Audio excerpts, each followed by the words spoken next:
disgusting. You're a mass murderer. I mean, it's the most disgusting. Really? Who did God murder? Who did God murder? Okay, first of all, did God flood the world in, what is it, the Old Testament? Did he flood the world? That was destroying his creation. We're referring to murder as a sin that's not vindicated. So him flooding every single man, woman, child, and baby, and having them drowned is not murder to you? No. Okay, well you need to look up the definition of murder. If I were to take my child and drown him in the bathtub, guess what? I'm going to jail for murder. Yes, you are.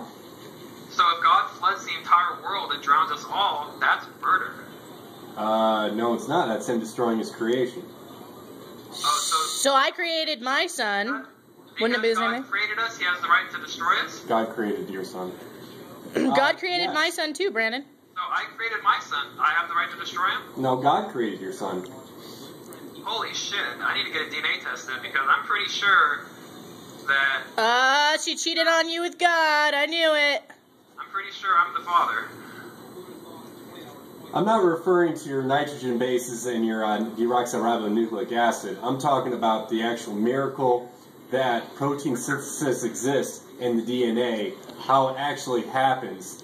There's some sort of, I mean, it comes down to some sort of energy, and that sort of energy has to come from somewhere, from every down little subatomic particle. I totally agree, and guess what? Science knows where all that energy comes from. Not, we know. Really?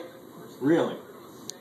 Well, tell us one thing, tell us something in existence that science doesn't at least have some type of grasp on. The energy that's powering subatomic particles. No, that's what we're talking. Do we know what dark matter is now? You got to watch the Discovery Channel more, dude. Yeah, it was about 6 months ago. They found out what dark matter is. I'm not a scientist. Yeah, I you can't need to watch explain it to you, more but you can probably television. do a quick Google search and figure it out. They do know what it is now. They're figuring out how to harness it. But I mean, that's irrelevant because if you're gonna say everything has to come from somewhere and energy has to be created, then where did God come from? Because he was the one being that already existed, that created us all. So then why can't the universe just have already existed? Because we're not an accident. I'm not saying I mean, if you consider the Big Bang Theory or a big explosion, I mean, all right, it only takes like one atomic particle of iron to get into a star, like our sun, and it will cause it to supernova, and left over be a neutron star. Now, from that explosion and all those space junk and asteroids, do you ever see a planet become formed with an atmosphere that can sustain carbon-based life forms? I'm not going to post this shit. Have I personally? No. Are there scientists out there that have? Maybe. No. I don't know. But I know one thing that we do know is that our galaxy holds a billion stars. We know there's about 1 billion galaxies out there. So using science and math, if there's one planet out of every billion stars and planets that can sustain life, that means there's 1 billion planets out there that could possibly have life on them. Well, there's only way that if there was life on there, it's if God created them. Then who created God? You're just using a circular argument. You're saying that this universe can't just have always been here, but you're saying your God can't just have always been there. We can see the universe, we can't see your God. You're not justified in your belief, sir. It's just faith. And faith literally means believing in something without evidence. And I refuse to do that. I'm going to base my life off of reality, the only thing that I've experienced, the only thing that anybody's ever experienced. Well, I'm not saying I'm trying to convert you, but I'm definitely going to pray for you as much as I pray for Nicole and even her cousin Nisa over there. Dude, I totally appreciate it. You can pray for me, and I'll think for you. But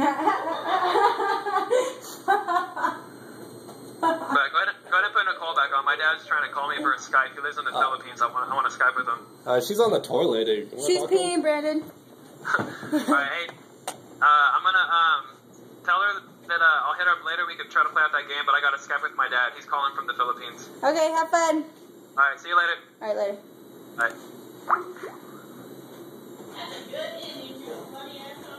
Yeah, it was. Doesn't need him to think for me. I can think for myself.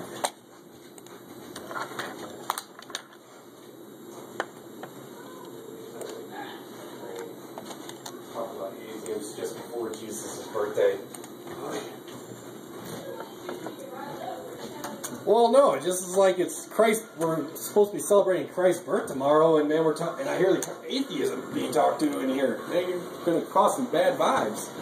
I'm celebrating my birthday. I'm celebrating Christmas. That's what I'm celebrating. I'm sorry to celebrate Christ's birthday tomorrow, December 30th. Sir, do you want me to start calling its pagan name instead of Christmas? But it's not a Christ holiday, Joe. No. Jesus was born on the 25th. Trying to take a good. We recognize his birthday on the 25th. I thought you would have stopped it.